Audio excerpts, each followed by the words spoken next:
believe it or not, we have here the first two finishers in the 35th annual Big Bird Run 10K. What's your name? Katie Kellner. And I'm Corey Connor. It was windy out there. Oh yeah, we were looking at our mile splits, and the ones that were into the wind were just like significantly slower than the ones in the other direction, so you could tell that was a big factor.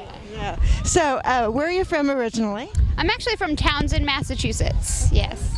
And I'm from West Windsor, New Jersey. Oh, so cold is no big deal. Yeah, very very similar weather to here. Yeah, it's pretty similar to Massachusetts, so nothing new. Sure is. Well, tell us about your strategy this morning, and especially when it comes to the overpass. Well, we heard about that tricky bridge. We hadn't run the course before.